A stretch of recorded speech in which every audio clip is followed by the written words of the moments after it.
datang di podcast Ruang Pulih Badan Perwakilan Mahasiswa Fisioterapi, tempat di mana kita ngobrolin hal-hal yang sering kita pendam, yang kadang bikin overthinking, bahkan bikin stres sendiri.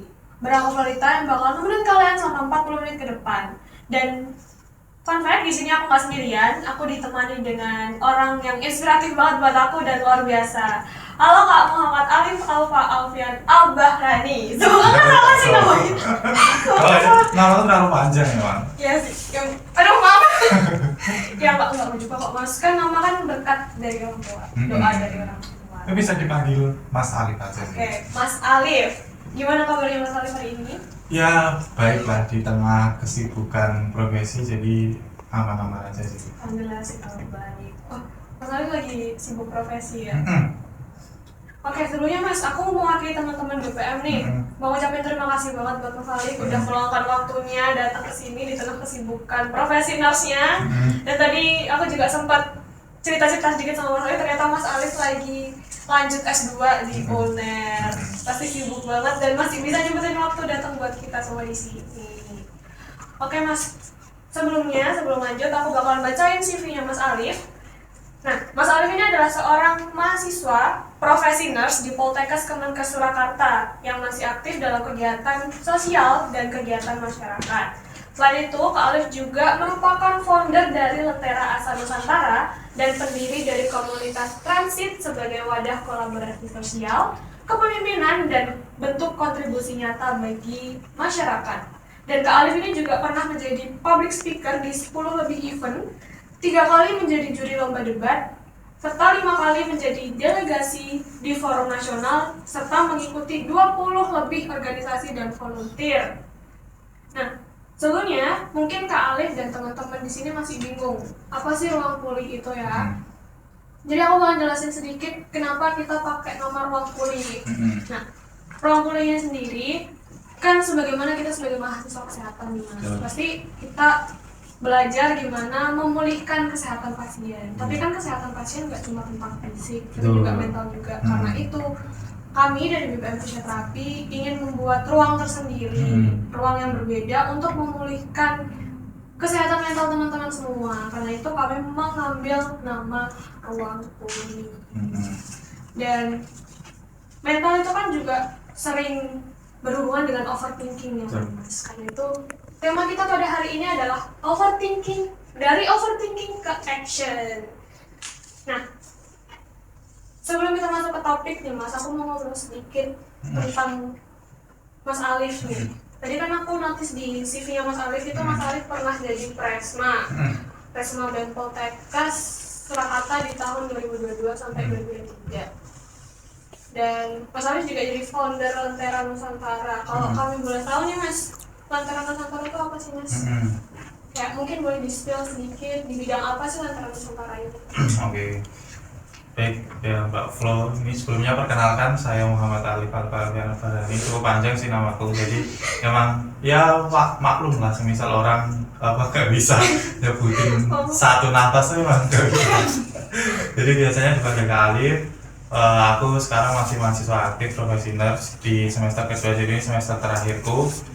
Dan baru aja aku jadi mahasiswa baru di program Magister Ilmu Forensik di UNER. Jadi sambil jalan juga, sambil ngerjain beberapa project, khususnya Lentera Asa ya. Kalau Lentera Asa itu sebenarnya ini tuh project yang pengen aku jalanin dan udah aku rencanain sebelumnya dari aku SMK.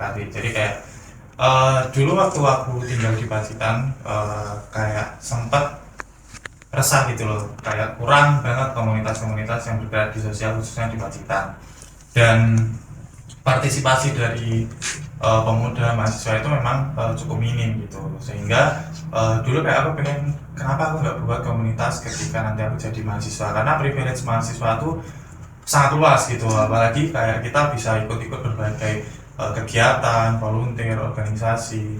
Nah dari situ ketika aku mulai jalan di semester ke-1 sambil aku riset kira-kira mau gimana organisasi itu, komunitas itu. Lalulah setelah selesai aku menjabat di Resma, sudah cukup banyak relasi yang aku dapatkan, cobalah aku bikin namanya Lentera Asa. Jadi istilahnya itu project yang aku buat khususnya untuk pemberdayaan anak khususnya ya, dan masyarakat juga untuk di bidang pendidikan dan kesehatan. Jadi ya kita menyasarnya di Rusunawa Putri Cempo. Jadi ini udah jalan tahun kedua aku di Rusunawa Putri Cempo, untuk fokusnya di bidang kesehatan untuk terkait kesehatan gizi anak, kemudian terkait dengan kesehatan penyakit tidak menular untuk warga yang di rusun, apalagi rusun memang dekat dengan tempat pembuangan akhir Putri Cempo. Kemudian di bidang pendidikan sendiri ya fokusnya kepada edukasi, kemudian pendidikan formil untuk anak-anak. Itu sih kalau Lentera Asesnya itu. Misal di Lentera, Mas Alif kan sibuk juga nih. Pasti lumayan berat juga nggak sih Mas, kayak tekanannya gitu kan. Pasti banyak banget orang di pikiran Mas Alif nih. Nah, ini kan juga nyambung juga di tema kita tentang overthinking. Boleh nggak sih Mas ceritain tentang susahnya atau mungkin selama kuliah nih bisa awal-awal kuliah gitu. Kalau awal-awal kuliah ya, mungkin kalau aku struggle-nya tuh sebelum kuliah sih, malah lebih ke sebelum kuliah. Jadi dulu tuh aku sempat bermimpi buat masuk ke PTN gitu, nah, ke UNER, ke UP gitu. Cuman kayak mungkin belum rezeki aja sih, dan kebetulan emang kayak aku melihat teman-temanku dulu banyak yang masuk Poltekkes gitu, kayak ya udah sih kenapa nggak coba masuk aja, ternyata bisa masuk di sini. Dan kayak kegagalanku waktu masuk PTN tuh jadi pukulan besar banget sih dulu. Jadi kayak setiap aku mau mulai sesuatu tuh banyak pemikiran kayak bisa nggak ya selama aku kuliah nanti untuk mewujudkan banyak planku itu sendiri. Jujur kayak aku tuh terlalu banyak ambisi waktu di kuliah. Jadi untuk mau mengejar target pun banyak sekali yang harus aku kerjain. Jadi kayak tantangannya tuh benar-benar berat sekali di pemikiranku sendiri. Kayak kamu tau gak sih kayak yang perang sendiri di otakmu sendiri. Nah kayak gitu. Jadi kayak kamu sendiri ngerasa diri kamu tuh kayak nggak bisa, terus kamu kayak sering overthinking, kayak bertanya kalau orang-orang nanti aku jalan kayak gini kira-kira mereka bakal suka enggak, terus kayak semisal aku nanti mau melangkah kayak gini itu bakal berhasil atau bakal gagal kayak yang dulu-dulu gitu. Nah jadi kayak banyak pikiran yang akhirnya tuh membuatku jadi ragu untuk melangkah gitu. Jadi ya selama kuliah awal-awal di semester 1, semester 2 tuh jadi kayak aku cuma coba untuk join band, kemudian ternyata ketika aku coba untuk beraniin diri buat join band, oh ternyata aku bisa sih gitu. Kemudian kayak jadi menambah percaya diriku sendiri gitu. Kemudian waktu jalan di BEM, oh ternyata kayak aku ngerasain sesuatu yang beda, karena dulu aku belum pernah kayak masuk ke dalam organisasi kayak di OSIS. Jadi aku benar-benar nggak ada latar belakang organisasi waktu masuk ke BEM itu. Jadi kayak waktu wawancara pun kayak ditanya kenapa kamu mau masuk BEM, ya aku jawab aku menjadi presma gitu, cuma bilang gitu. Kayak orang kosong nggak punya apa-apa tiba-tiba menjadi presma itu loh, kayak ya kayak khayalan di siang hari gitu. Ya udah sih kayak berjalan dari situ, oh ternyata mereka ngasih kepercayaan gitu aku pada join di BEM. Waktu join di BEM kayak struggle-nya tuh kayak lebih ke waktu kuliah. Jadi kayak jujur aku dulu waktu kuliah pun sering sekali buat kayak nggak masuk kelas, kayak apa ya, aku masih susah banget ngatur waktuku ketika di awal-awal gitu. Jadi kayak aku sering izin, sering apa, kemudian kayak kuliahku sendiri jarang banget aku pegang. Tapi kayak di satu sisi aku coba aktif di setiap forum-forum yang di kelas itu loh, sehingga kayak apa ya, kayak banyak orang-orang di kelas tuh percaya meskipun aku sibuk di BEM, tapi aku bisa tetap memberikan kelebihanku ketika di kelas. Nah dari situlah ya mulailah timbul rasa berpercaya diri buat melangkah satu persatu di target-target yang akan aku penuhi. Itu sih. Jadi lumayan banyak sih struggle-nya. Apalagi kayak cerita-cerita yang ya pahit buruknya waktu jalan di BEM kemudian waktu di kuliah itu memang ya banyak. Oke, tadi kan Mas Ali sudah ceritain ya beberapa pengalaman selama di kuliah, dan Mas Ali juga sempat bilang kalau salah satu alasan Mas Alif masuk BEM juga cari pengalaman. Pasti kan di BEM banyak banget struggle-nya juga, makanya tadi bilang. Nah, struggle kan juga salah satu hal yang bisa bikin kita overthinking gitu. Nah, aku tuh mau tanya sama Mas Alif, kayak penyebab terbesarnya Mas Alif overthinking tuh kebanyakan karena organisasi kah atau yang lain? Bisa diceritain? Karena kemampuanku sih. Jujur kayak waktu awal masuk di BEM tuh kayak kan kita dulu sempet ada rapat, ada diskusi yang itu kayak pemaparan gitu. Jadi setiap orang yang baru masuk BEM disuruh pemaparan, ya kira kalau kamu jadi ketua itu mau ngapain gitu. Tapi itu ketika aku sudah masuk di BEM, nah aku kayak melihat kemampuan orang-orang tuh buat ngomong di depan banyak orang tuh kayak wah keren banget gitu, kayak mereka udah punya public speaking yang matang, sedangkan aku kayak masih ngomong tuh masih kayak masih bingung kata apa yang mau aku ucapkan satu persatu gitu loh. Perangkai kata tuh kayak masih hal yang sangat susah gitu waktu aku awal-awal tuh. Kayak aku ngelihat salah satu temanku satu kementerianku yang kebetulan dia itu punya apa ya, punya pengalaman yang cukup banyak di bidang komunitas khususnya di daerahnya, dan kayak aku ngerasa insecure, kemudian kayak aku banyak overthinking. Dia aja perempuan bisa gitu kayak gitu ngomong kayak gitu, kayak aku tuh nggak bisa, kenapa gitu. Kayak aku sering mempertanyakan ke diriku sendiri gitu. Kemudian lewat hal itu jadi aku kayak mulai pengen terpacu gitu buat aku melampaui orang-orang yang ada di sekitarku gitu. Kemudian aku kayak belajar di setiap rapat untuk terus ngomong meskipun kayak aku tuh ngomong nggak tahu arahnya kemana, setidaknya aku ngomong gitu loh. Jadi kayak ya sebagai sarana buat aku tuh melatih public speaking, ya aku ngomong di rapat gitu. Dan kayak aku melihat melihat orang-orang ketika aku kumpul di forum-forum nasional, ketika aku kumpul di forum-forum yang ketemu sama HMC BPN kayak gitu, kayak banyak melihat orang yang ngomong lancar, public speaking keren. Nah itu kayak aku meragukan diriku sendiri. Jadi aku tuh kayak setiap melangkah itu selalu ragu, selalu tanya kayak aku tuh bisa enggak. Aku merasa gagal ketika aku gagal masuk di kuliah dulu. Jadi aku sering terpikir flashback sama kegagalan itu dulu. Ya itu kayak yang membuatku sering overthinking sih, kayak dari diriku sendiri aku sering mempertanyakan kondisiku sendiri. Padahal kayak aku ternyata bisa. Gitu sih kalau yang overthinking. Overthinkingnya Mas Alif itu kan pasti kebanyakan karena kriteria dia tentang pertama tadi karena kegagalan di masuk PTN. Sekarang jadi di awal-awal tuh jadi pressure buat Mas Alif betul. Selama kuliah ingin melanjutkan yang lebih depan. Nah, pasti kan dari semua itu ada efek samping nih Mas.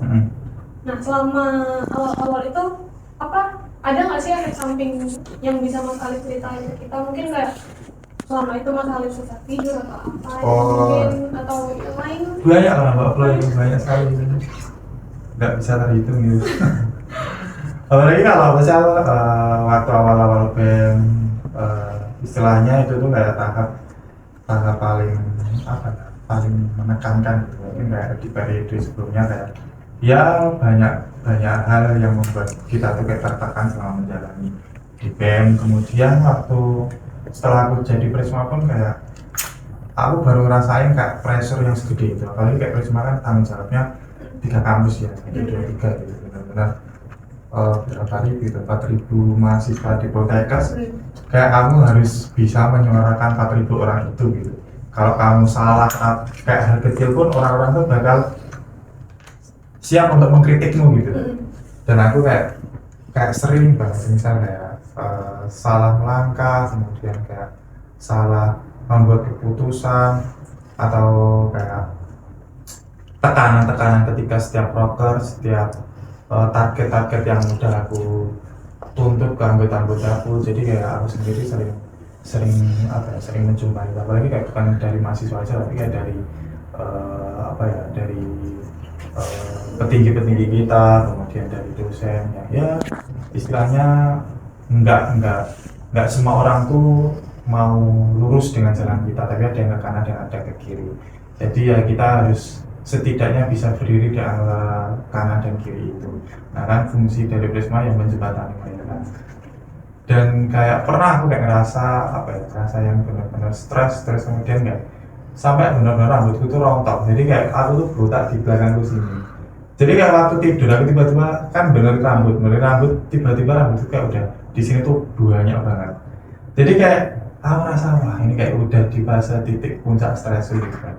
Jadi kayak sampai botak, kemudian kayak aku masuk ke ruang BEM, terus tiba-tiba kayak diketawain ala-ala kayak kamu kayaknya udah stres banget ya Pak gitu. Mereka bilang gitu kan kayak ya kamu mungkin kayak udah di fase yang stres itu sampai yang pola tidurku pun juga udah yang nggak bener lagi gitu. Jam 3 tidur, kemudian jam 7 udah harus berangkat kuliah, terus habis itu lagi jam 12 masuk di BEM, kemudian ngurus apa ya benar-benar struggle-nya memang kerasa banget gitu. Jadi waktu menjabat di Prisma itu. Tapi ya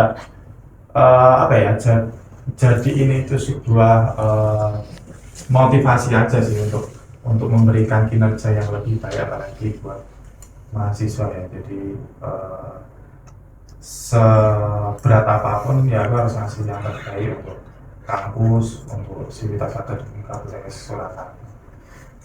Itu sih kalau struggle waktu aku menjalani selama aktif-aktifnya. Kalau sekarang udah nggak seaktif dulu, tapi aku mau menyadari kalau umurku juga udah cukup tua lah. Kita fokus saja ke akademik.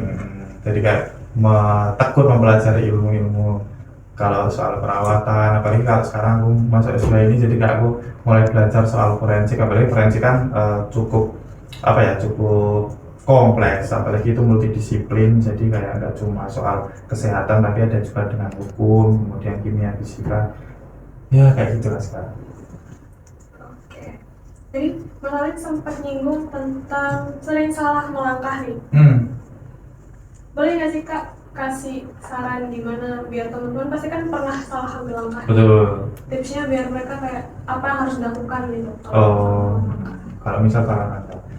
Iya pokoknya gini sih, kalau setiap kamu membuat keputusan tuh kayak analisis dulu yang pertama, kemudian kamu kaji kira-kira baik enggak aku membuat keputusan kayak gini. Kemudian ketika kamu semisal kamu punya teman dekat, kamu punya orang-orang di sekitarmu, ya coba minta saran dan masukan dari mereka supaya kayak kamu tuh nggak membuat keputusan dari pemikiranmu sendiri, tapi dari pemikiran orang lain kamu juga dapat masukan. Tapi ya jangan jadikan patokan pemikiran orang lain, kamu jadikan landasan utama untuk kamu membuat keputusan. Tapi tetap keputusan utama itu ada dari diri kamu sendiri.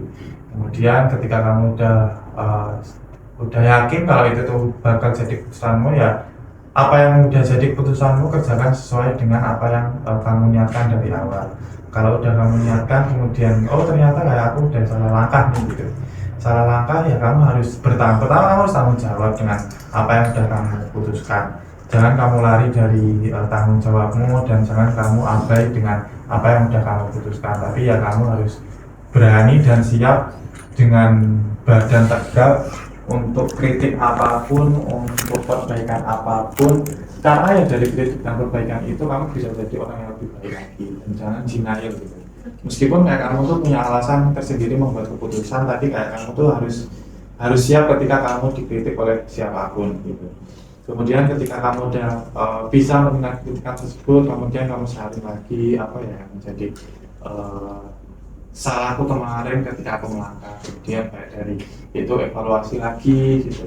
Dari evaluasi, kalau kamu tuh kayak udah ngerasa stres dari salah langkahmu itu, ya kemudian kamu jangan kayak terus berdiam diri, ya cari kesenangan yang apa yang buatmu senang. Kalau dulu kayak aku sering kayak misal udah yang salah melangkah terus kemudian udah yang dipaksa kayak banyak pikiran gitu, ya udah kayak aku jalan-jalan sendiri, terus makan sendiri, ya udah kayak itu aja. Jadi kayak apa ya, kita juga harus memikirkan diri kita sendiri. Jadi Jadi jangan sampai kita terlalu banyak memikirkan orang lain tapi kita tidak memikirkan diri sendiri. Ya kayak gitu sih kalau misalnya kita salah melangkah, yang penting sih menurutku tanggung jawab aja sih. Jangan sampai lari dengan tanggung jawab. Terus kita lanjut ke yang selanjutnya nih. Jadi kan Mas Alif kan sempat bilang kalau cara biar nggak terlalu terfokus sama overthinkingnya tuh dengan main nongkrong gitu. Kira-kira kalau selain itu tuh distraksi buat overthinkingnya Mas Alif tuh apa aja selain nongkrong nih? Atau apa mungkin Mas Alif hiking kayak yang lagi viral nih, orang-orang kan lagi viral kayak banyak yang naik gunung atau running. Mas Alif tipe yang mana? Kalau aku sih tipe yang ini ya. Kalau misal kayak udah banyak overthinking kayak gitu, aku tipe kayak orang yang suka untuk melakukan aktivitas kayak misal aku ini punya hobi kayak selain hiking ya, aku kan suka hiking juga, tapi kayak aku suka kayak yang fotografi. Jadi kayak aku misal kayak udah yang di fase yang banyak pikiran, ya udah kayak aku sering keluar, kemudian aku fotografi jebret-jebret. Kemudian kalau semisal aku udah di fase yang berat banget, kayak itu aku coba cari kegiatan. Ya udah kayak aku cari kegiatan sosial di GIG, di volunteer lain.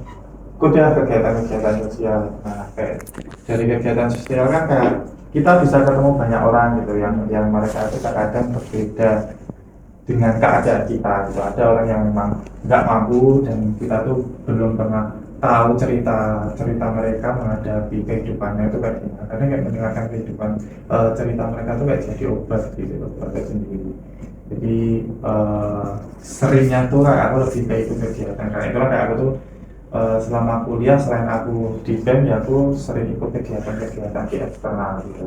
Ya itu sebagai sarana untuk ngedistraksi buat pemikiranku sendiri aja sih. Berarti ini salah satu distraksi Mas Alif itu kan tadi kan ngomongin sama anak-anak muda, sosial eksperimen lah. Betul. Berarti itu menjadi salah satu support system yang Mas Alif menjadi. Karena kayak apa ya, selain aku punya teman-teman di band ya, karena kayak aku juga nggak punya teman dekat yang maksudnya kayak benar-benar support banget. Kemudian dari orang tua juga, karena kayak orang tua itu kan nggak bisa yang selama 24 jam mau nge-support kita gitu. Kayak rasanya juga malu kalau kita tuh banyak ngeluh ke orang tua ya, kayak beban orang tua aja udah banyak, beban kita yang kuliah aja masih ngeluh gitu loh. Ya udah kayak jadi ya kita harus benar-benar merawat diri kita sendiri gitu dengan ya kita banyak lakuin ya dengan positivitas seperti itu.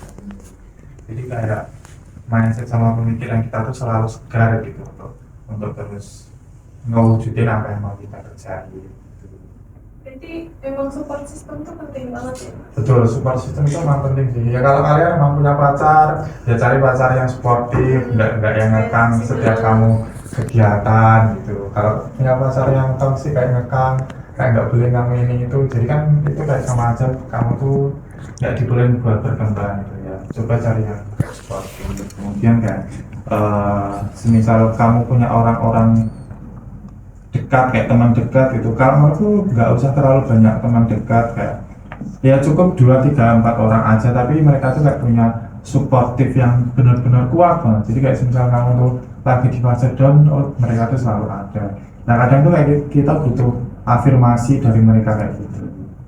Ya gitulah, support system itu emang penting, apalagi kayak di fase yang overthinking kayak gitu. Kalau kita yang udah benar-benar kalah sama pikiran kita sendiri, kadang ya orang-orang di sekitar kita itu yang bisa menguatkan pundak kita untuk terus berdiri. Jadi emang sepenting itu ya Mas. Ini Mas, aku mau tanya yang lain nih. Jadi kan Mas Alif sudah cerita tentang overthinking sama ini. Apalagi tadi yang paling buat Mas Alif overthinking itu karena pernah gagal masuk PTN yang Mas Alif mau. Nah, pelajaran apa sih Mas yang Mas Alif ambil dari masalah overthinking itu? Gini sih, kalau pelajaran yang aku ambil itu kayak apalagi waktu masuk PTN tuh benar-benar aku evaluasi besar-besaran dari diriku.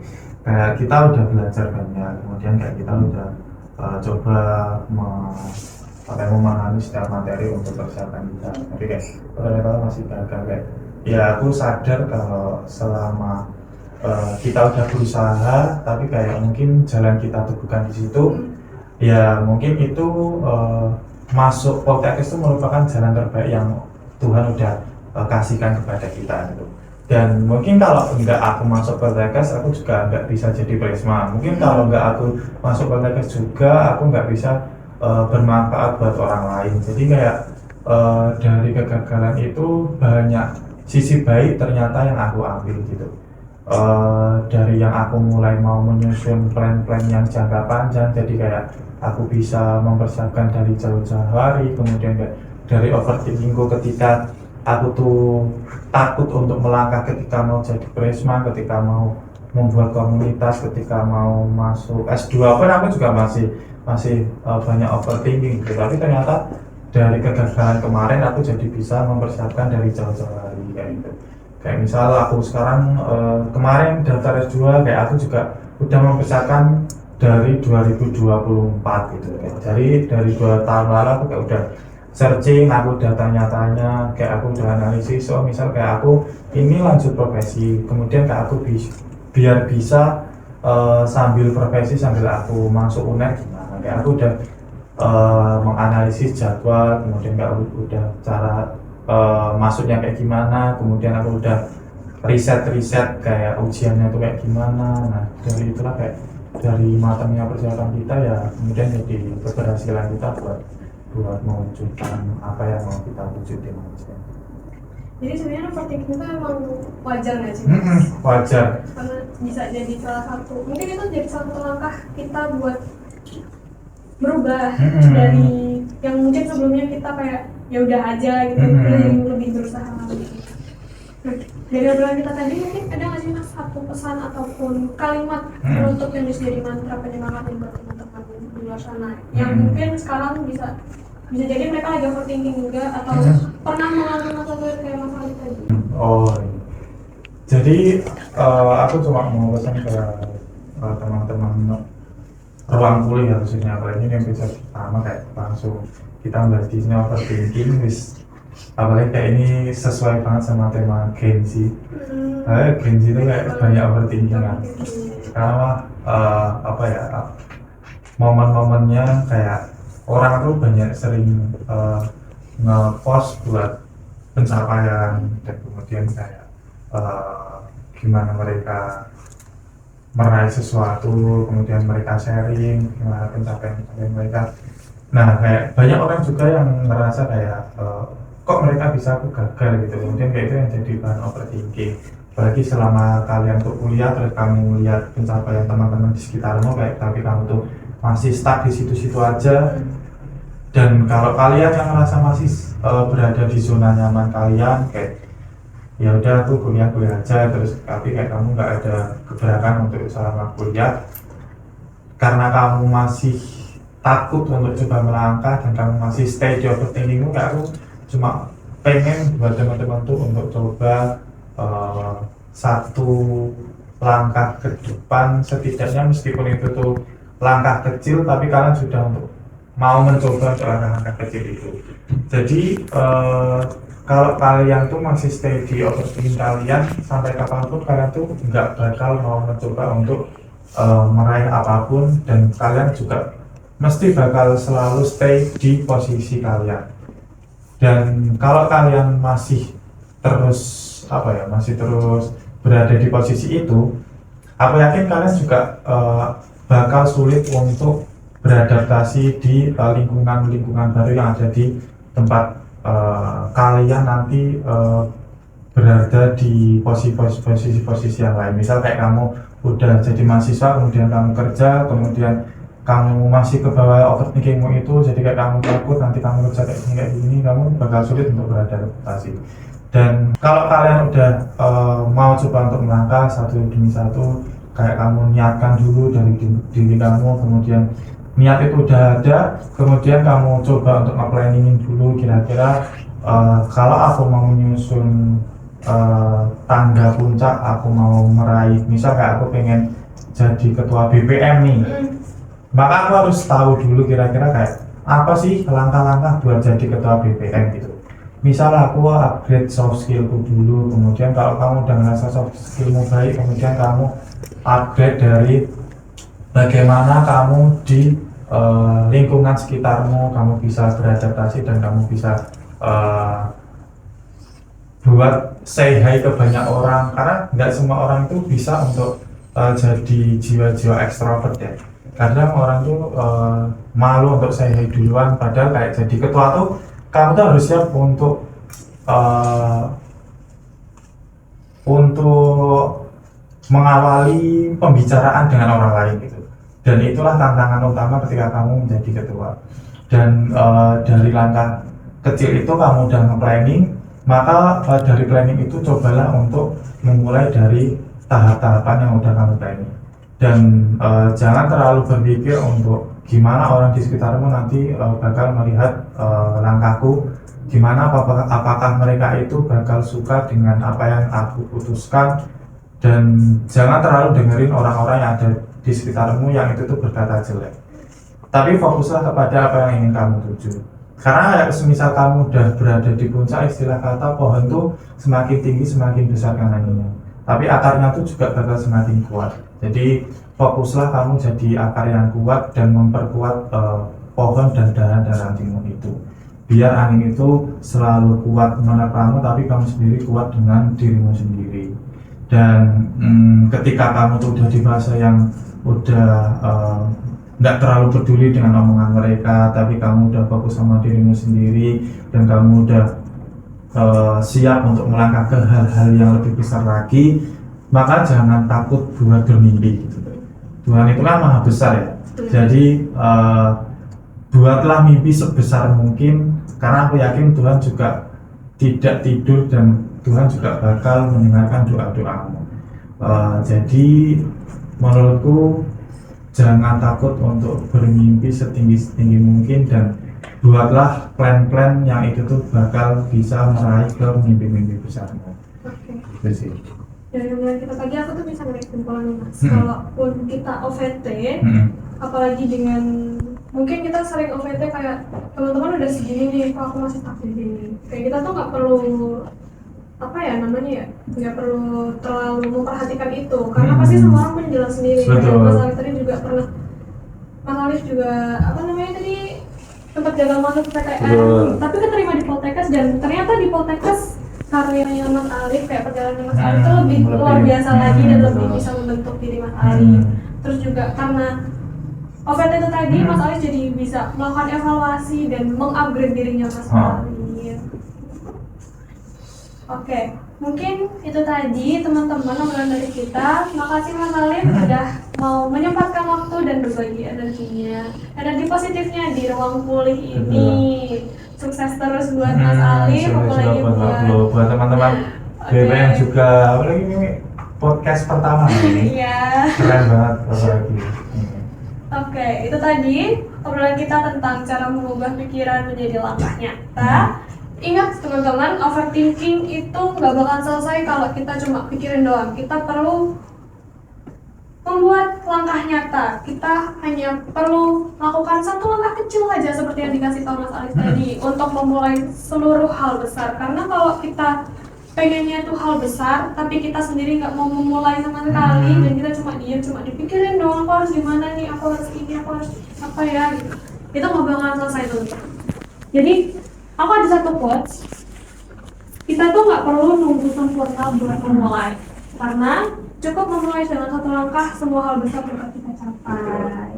Jadi mungkin itu dari kita, dari aku dan Mas Alif. Maaf kalau kita terlalu panjang mungkin ya. Ini jadi podcast pertama Benar. Terima kasih sudah mendengarkan teman-teman. Sampai jumpa di kesempatan berikutnya. Stay aktif dan stay produktif. Bye bye.